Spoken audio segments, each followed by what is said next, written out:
Ayo, we made this. Ammo 7 did it again.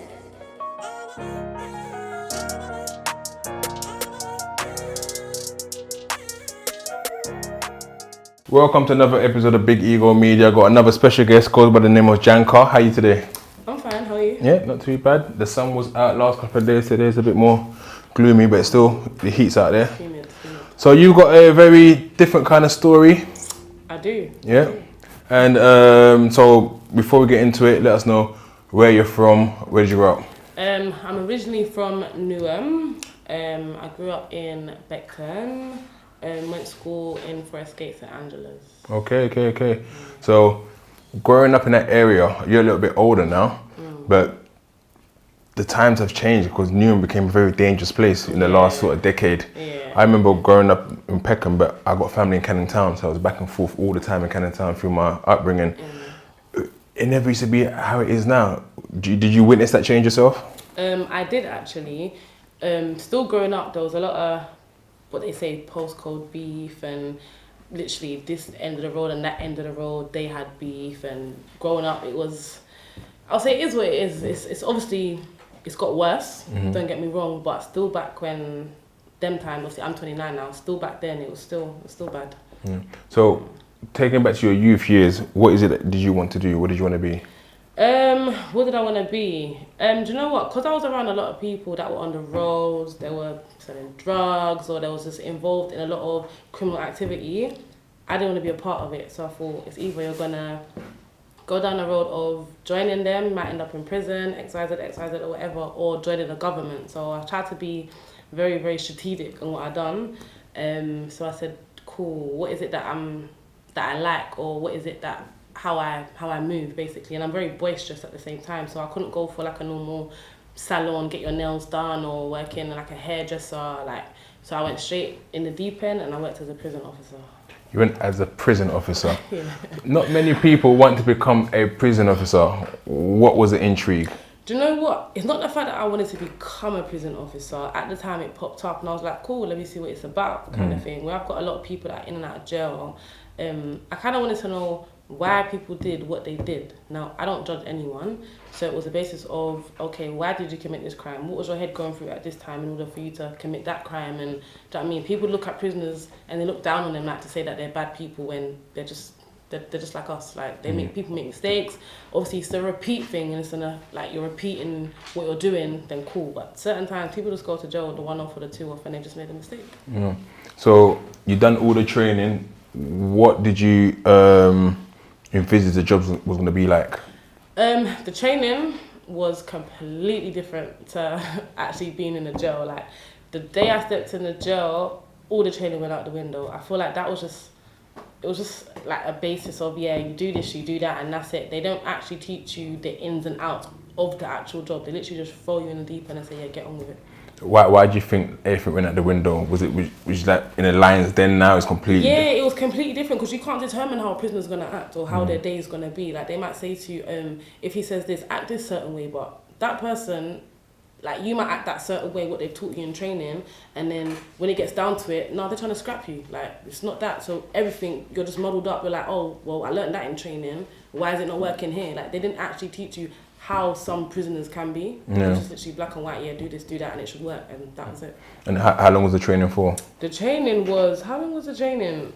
12 weeks. 12 weeks? Yeah, it was actually so long. Was you excited about getting the job when you? Do you know what? I was and I wasn't. Obviously, I got the job on my birthday. I was happy to be like, this is a career job. No problem. The training, if I'm honest, was long. I was out of my comfort zone. Like, we had to travel to Coventry to do my training, and I stayed overnight. So from Monday to Friday and whatever, and then came back. And then by the Sunday, I came back. Like, I was out of my comfort zone. I'm not used to that. Like, even the way I talk, everyone else was talking posh, and yeah, it was different. It was different for me. I didn't think I would actually complete the course for how different it was. So once you complete the course, they gave you an assignment and said, this is the prison you're going to. What prison was that? Wandsworth. You started at Wandsworth. Was you excited about going to Wandsworth? Do you know what? No, I wasn't. I didn't apply to Wandsworth. I applied to Pentonville because it was closer to me. And I was like, they've got no space at Pentonville. And I was like, but on the website it says you've still got space. Like, why can't I go Pentonville kind of thing? I was like, no, it's either you take the job now or you got to wait, and we don't know how long you're going to be waiting for. So I was like, you know what? Jail's jail. Let me just go to Wandsworth. So Wandsworth, I was actually in Wandsworth myself. That's the first adult jail I went to. This was back in 2007. Oh gosh. I'm pretty sure not much has changed there. I mean, how was it going onto the actual wings for the first time and seeing the inmates? Stepping onto the wing, it was just like, wow. I wouldn't say I put on this act, but I put on this guard up. And I remember a prisoner saying to me, like, "Miss, what jail have you come from?" And I'm just like, why?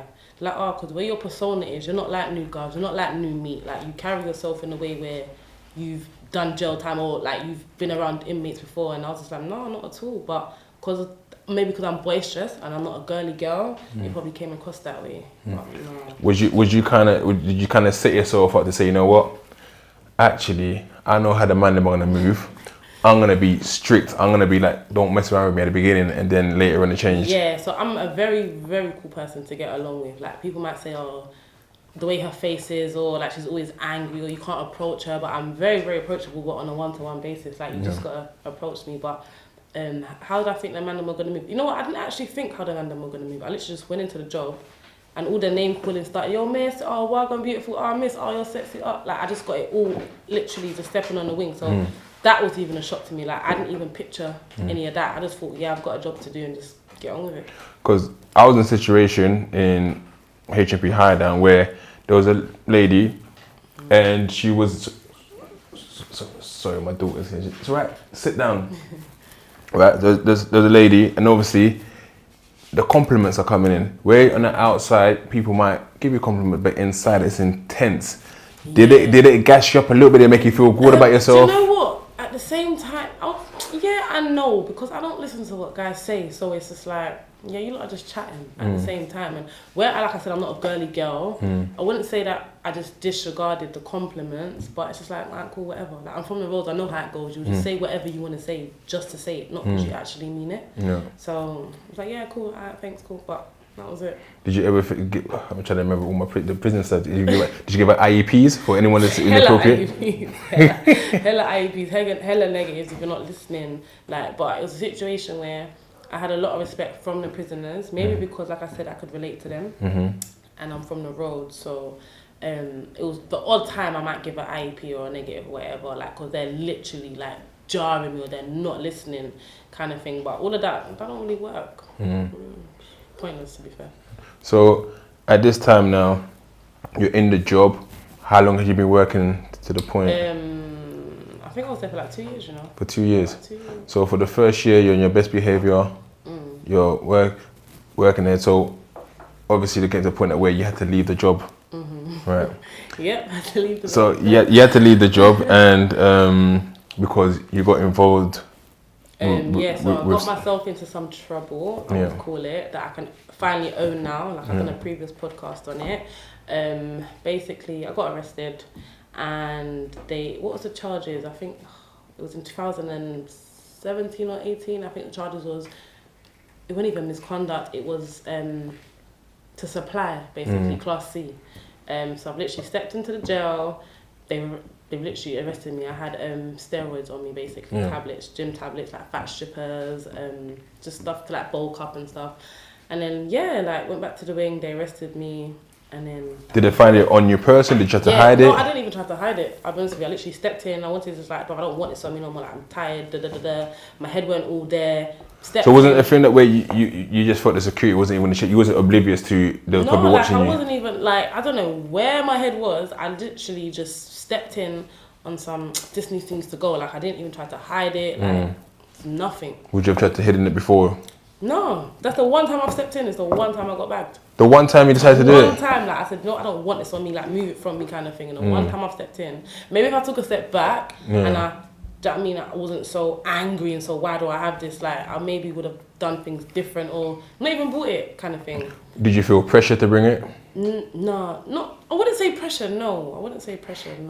I mean, I'm my own person, I'm an adult. We're going to move on into what you're kind of doing now, but just to kind of break it down, how did they get to you? Because I was in prison and I succeeded once, right, a couple of times, but it's hard work and hard labour, so you'd have had a lot of man them onto you. How did that one person succeed?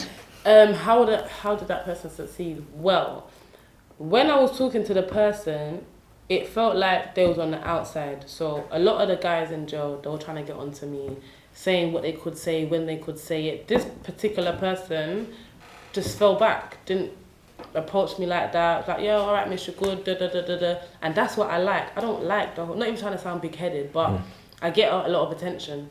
So the fact that he kind of reserved himself, I was a bit like, oh, like, finally there's someone not moving to me, like, kind of thing.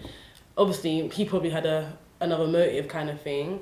But I was just like, yeah, you're not moving to me. We talk about power. I would just talk about day-to-day life. And, like, I think he even helped me out in one situation, a couple of situations where the govs weren't helping me. They were just whatless. Like, they didn't do nothing. Like, as someone that's working with you, there was more against me. And I feel like this is why I went and I was cool with the prisoners. As much as it was my age and I was from the roads, it shouldn't have been like that. Like, my staff members should have been very, very supportive, and then they wasn't. And obviously that's what I explained in the last podcast and how that went about. But yeah, like, he was just very reserved and made me feel comfortable, I should say. Did you feel like you was in love at the time? Did I feel like I was, looking back now, I can say no. Not that I was in love, but there was a mad connection there. Like, I didn't feel like we was in jail. Like, so I was stepping the jail, everyone to everyone, yeah, hi miss, da da da. But to that particular person, it's like we was on the outside, like we was in our own little bubble. Because prisoners are not stupid, right? Prisoners are not stupid, right? Anytime anything's going on with someone, everyone kind of knows. Because they got big mouth. Yeah, we got big mouths. I'll definitely agree with that. But sometimes so is if they're seeing, right, hang on, why is Miss always going to my man's cell? Why was that happening where you was? That's the thing. It wasn't. I feel like he was more always around me. I would always situate myself in the office, whether I'm checking spends, checking visits, whatever. So no, I don't feel like we was around. I feel like because he defended me a lot, kind of thing, or I could relate to the man them in jail. There's certain govs that will tell this person bang up, they're not listening. I'll be like, oh brother, come bang up, please. They'll listen to me. So then they're questioning, why has she got this? Like, why are they listening to her and she's new? Kind of thing. I feel like that's what caused the suspicion. Like, I might let them out for showers. I'll say to all the man them, yeah, boom, I'll let you out for showers. Just make sure you bang up. After, like, this is my job. And they would listen. But I feel like it was a leeway thing with them, whereas the other officers were just treating them like they're anything, kind of thing. And that's where they went wrong. So yeah, I feel like that's what caused suspicion at the same time, and obviously people talking. So later on, obviously, you've had to leave the role. Yeah. But you guys, once it's been released, you guys have continued the relationship. Yeah. Got a baby now. You got a baby now. Yeah. I mean, how did you feel about that time? Once it's come out, did you want to rekindle it straight away? Did you feel like you missed him? Do you know what? I feel like the whole time he was there, we had basically the relationship, and I feel like I got all the negative energy of, oh, he's just gonna come out, he's not gonna remember you, and he just used you, and blah blah blah blah blah. And I feel like who was saying that? Family? Not even family. I just feel like prisoners, like friends, not even friends. I can't even call them friends, but people that knew about the situation. She wasn't even saying that. Like, I knew her literally just after the time, basically my new job. But no, I just feel like everyone just had something to say, kind of thing. And I was like, do you know what? If it's that, it's that. If it's not that, it's not that. Obviously, came out, was living together, had a baby, and I feel like, yeah, we prove people wrong, because your automatic thing is, yeah, like, he's just manipulating the girl to get what he wants, when he never really asked me to bring anything for him, kind of thing, other than maybe cooked food, like, do you understand? But other than that, no, it was literally calm. So you've lost your job now, so you've had to kind of restart from scratch.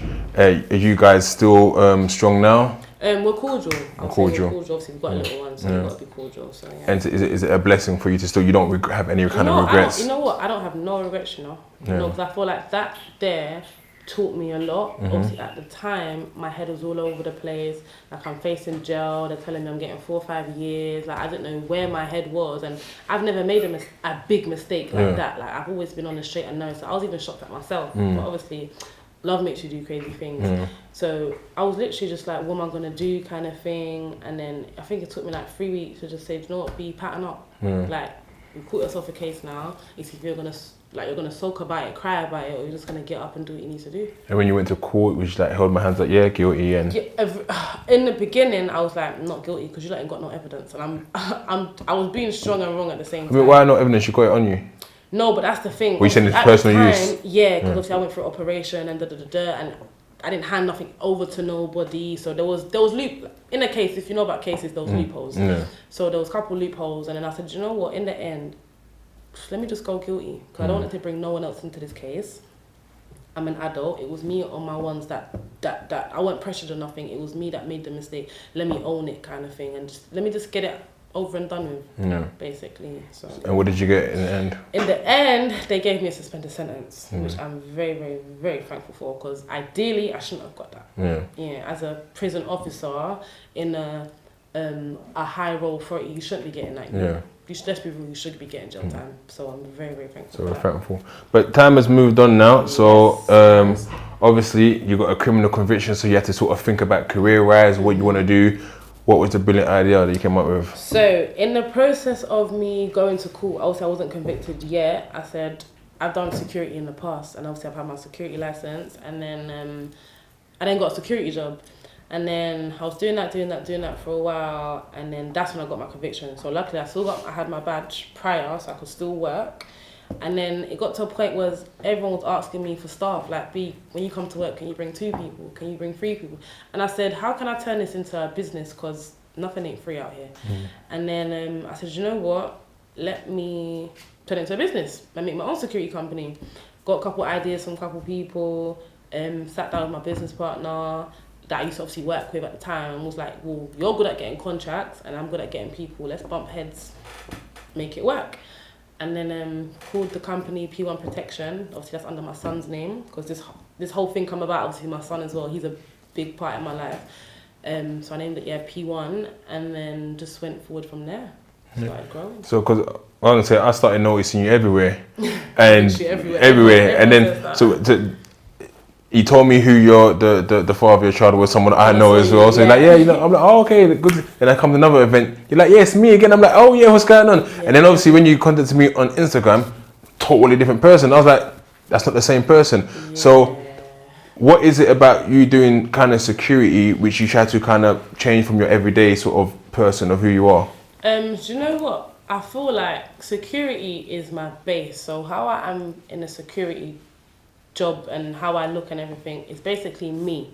Like the whole boisterous side to me, like the not wearing the makeup and all of that kind of thing, like that's actually me as a person. And obviously when you see like my pictures on the gram or whatever, and like raw, like you're actually a completely different person, but the inside is still the same. Like you might, like for example, people might see me like, oh, she's very pretty, she might have body, whatever they might say, but how I talk is still the same. So sometimes that might be an off-put to certain people, but that's just me.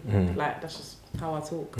And I mean, obviously people associate security with men. Yeah. Right? I hate that. You've now decided to make an all women's team as well. Yes. Talk about us. I'm tired of people saying that it's only guys that can do security. Like I've got all my females that are around me, they're just like me, they're strong females. And the reason why I come up with the idea, because I do a lot of festivals where they only want, like, let's say a team of 8 guys and 1 female, but then you've got loads of drunk girls, and certain guys don't want to be touching the girls because they might get called for sexual harassment or whatever it might be, they're trying to move to me. And whereas if you have an all-females team, it works because you're dealing with females. Certain guys might be like, no, I can't touch that. That's like my little sister. I don't want to touch them or da-da-da-da.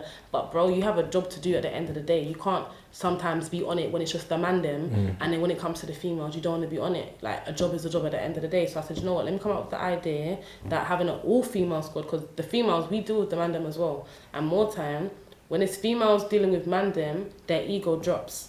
If it's a guy on a guy, and I've witnessed it with myself, even my business partner, I said to him, let me deal with it, because when it's a guy and a guy, it's an ego thing. I don't know what it is with guys, but the minute a female steps involved, there might be a bit of flirting, there might be a bit of but the issue gets resolved, and that's what I like. Do you ever get scared? Do you know what? I don't, you know. I wouldn't say I get scared. Like, I've been in situations where, like, yeah, cool, burners have been put out or knives and da-da-da-da. But like I said, because I'm from the roads and I've seen all of that, it don't really faze me kind of thing. It's about how you deal with it. And 9 times out of 10, like you say, I'm everywhere. So everybody sees my face in the security industry. So it's not even a thing where, like, I'm scared. More time I have to talk to one of them or basically, no, it's not even worth it. There's cameras, like, you don't want to go to jail, da-da-da-da. So I wouldn't say I'm scared. So what about, how do you train up sort of your other female who want to get into it? It took me a while, if I'm honest with you, to find good female security, because nowadays they're just dashing out the bash to anybody and everybody. Oh, I've got a SIA license, I can do the job. No, the type of events that I do, you got to be strong. You got to have a thick face. You got to have all of that, basically. So I wouldn't even say that I've trained them up. I feel like it's just coming together as a collective. Yeah. And obviously, my friend, she has her own business as well, called Chirishirity. So she had a couple of females, I had a couple of females. We literally came together one time, did an all female work basically for artists, rappers, and it worked.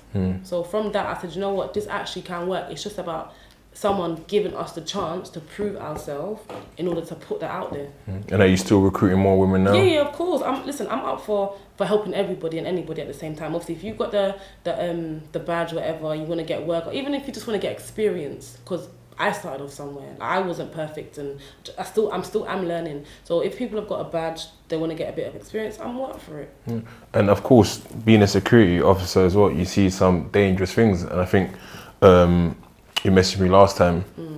A recent something that happened recently. You tried to save someone's life. And I mean, what goes through your mind when you see something like that, and that gives you a reservation about actually this job? Do you know what? Obviously, that there was a shock, I feel like, because automatically you're doing your job and then just seeing someone there, and then obviously actually having to be hands-on, it's like, wow, it's not just about giving people searches and telling them to line up. There's a lot more to security that people don't understand. Obviously, that unfortunate event that happened, obviously he ended up passing away, and obviously that's very traumatic to me, kind of thing, because I was actually hands-on.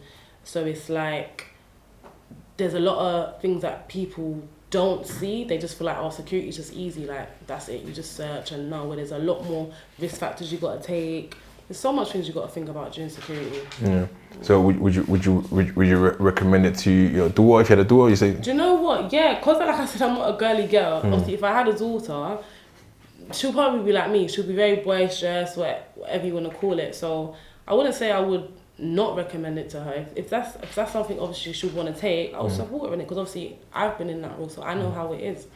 So how do you kind of take your bookings? You kind of choose and pick, okay, this one seems okay, this one's okay, now I'm not doing that one might be too dangerous, or is like, you know what, we're open for business? Do you know what it is? I feel like me and my business partner, we say we're open for business. Obviously, we got to do the risk factors, because not everyone you can do business with.